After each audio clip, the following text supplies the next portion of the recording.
yung biodata na sasagutin ko? Parang napaka-easy naman. Akala ko ex ko na, char. Hello mga mate, I am Floribel Gabawan and 8 years in service. No, police new noon at police hanggang ngayon, char. Hindi na yan maalis sa atin and I share this video kasi madami kasing nagtatanong. Ang tikas ko noon, di ba? Ang bilis ko lang tumakbo noon. Hanggang ngayon ba naman?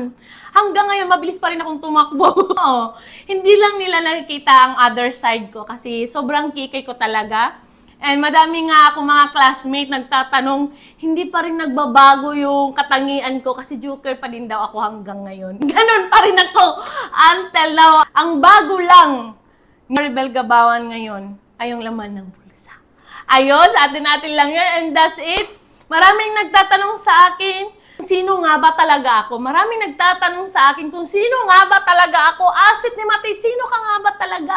And this is it. May magtatanong sa akin, no? Ang daming nagtatanong sa akin dito, ah. Pero isang voice lang, oh. Isang voice lang tayo. Kaya, I am ready.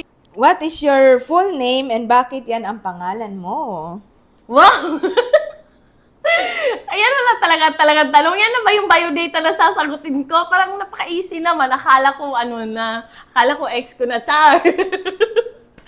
Ayun. So, bakit Floribel Gabawan? Alam nyo ba, yung Floribel na yan, si mama talaga ang nagbigay sa akin ng pangalan na yan. Ibig sabihin, ang Floribel ay napaka-friendly, joyful. Kung isi-search nyo siya sa Google ha, talagang totoo talaga yung nasa Google na yan. Kasi napaka-friendly ko, napaka-joyful kong tao, I am authentic. Kung ano ako right now, yan na yan ako. And masyado ako mapangarap na tao. And yung Floribel na yan, mahilig ako sa flower. Bulaklak! Charm! Kakanta pa ba ako? Sisira ang bulaklak, papasok ang reyna. Ayun lang, mahilig ako sa flowers and colorful yung gustong-gusto ko talaga. Kasi it's Floribel, ma-flower. Alam niyo naman, iba't ibang color ng flower. Yung, saan ka pinanganak? Ay, pinanganak ako. Purok ng ka. Dili isang tol. Purok ng ka. Pagadian City. No? Pagadian City kasi taga Pagadian City, Zamboanga del Sur. Anong height mo daw? Ang height ko ay matangkad talaga ako. 5'3". Oh, 5'3 ako. Talagang pasado ako sa pagkapulis ha. May standard talaga ang pulis is 5'2". Yan ako medyo matangkad. Oo, tangkad tayo. 5'3 ang height. Relationship status mo daw?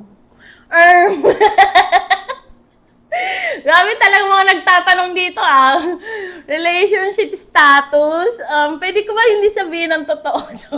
May jowa po ako. Oo, may jowa ko. I'm not single anymore. But ready to mingle.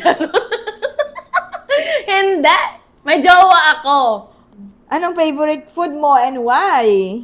My favorite food? Mahilig talaga ako sa maasim. Hindi maasim na sikmura, hindi maasim na kilikili. Maasim, like mangga, lalagyan nyo siya ng bagoong, lami, kaayo. Suwak na suwak sa taste ko, mangga, maasim, tinapay. Tinapay, the best para sa akin kasi kahit wala akong kanin, basta may tinapay. Kumpleto na yung araw ko. May tinapay, may kape. Ayan, napakasimple kong tao. At hindi ako masyadong kumakain ng matatamis. Pag ulam, ang alam ko lang na ulam ay maalat. Like daing, di ba? Bulad. Kung sa Bisaya pa, tuyo, di ba? Bulad, tuyo. The best para sa akin kung sa canned goods naman ay beef loaf and fruit salad. Syempre, the best yan para sa akin. If you could travel anywhere in the world, where would you go and why? Kung magta-travel ako, punta ng Indonesia, Bali. Bakit? Mahilig ako sa mga native na hindi native people Mahilig ako sa mga native na nakikita ko like, alam nyo yung pag makapunta ka ng Indonesia, Bali, ang ganda ng parang resort nila na puro kahoy, mga punong kahoy. Yun yung nakikita ko talaga sa mga nagbablog na pumunta ng Indonesia, Bali. Talagang the best yan para sa akin na puntahan, kaya soon makakapunta ako dyan. Kasi yan talagang pinapangarap ko na Indonesia, Bali, #1 sa aking bucket list na sobrang ganda para sa akin kasi gusto ko yung nakasuot ako ng color yellow. Tapos sobrang mahaba.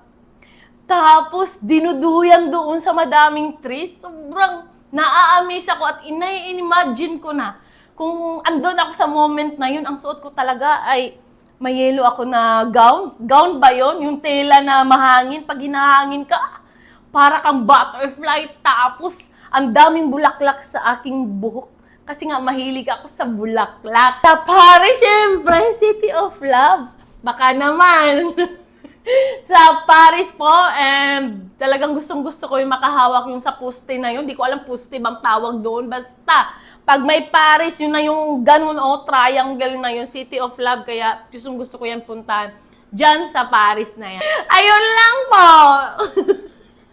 What is your greatest accomplishment right now? Wow! My greatest accomplishment right now, sa dami-dami ng blessings na tanggap ko, dami na nang na-receive ko na blessings, sobra akong nagpapasalamat sa opportunity na meron ako right now kasi for my entire life, for my 8 years in service, ako po'y nagpapasalamat sa opportunity na meron ako kasi nakapagbigay po ako ng regalo sa magulang ko, mahal kong inay at mahal kong tatay.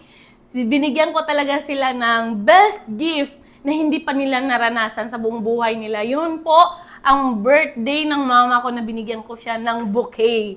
Alam nyo ba yung bouquet na yun? Ang alam ko lang na bouquet is yung flower. Pero pwede palang gawing flower yung pera. Ayun, sobra po akong, para sa akin, that is my biggest achievement. Meron na akong sasakyan, meron na akong bahay, mga gadgets na anong meron pa ako, pero the best moment sa buhay ko na ibigay ko sa magulang ko ay yung makapag-give back sa kanila. It's not only the money, pero yung mapapasaya ko sila through surprising, talagang the best moment sa buhay ko, and that is my biggest achievement of my life, my family. Anong hidden talent mo? Hidden talent pa. Ang hidden talent ko talaga ay sumayaw na. Hindi pa ako marunong kumanta. Ay, gusto kong kumanta, pero ang kanta ay ayaw sa akin. Marunong lang po talaga kong sumayaw. TikTokerist po ako. Kaya marami pong naglalike sa ating TikTok kasi marunong pa akong sumayaw. Pwede po kitang sayawan mamaya kung sino ka man magtatanong ka. Kung meron ka ba daw tattoo? Wow! Tattoo! Meron! Sa puwet ko! Alam mo, tatawa ako sa mga question. Ay, hanapin nyo na yung tattoo niya sa puwet. Anong birth month mo at ilang taon ka na? Wow!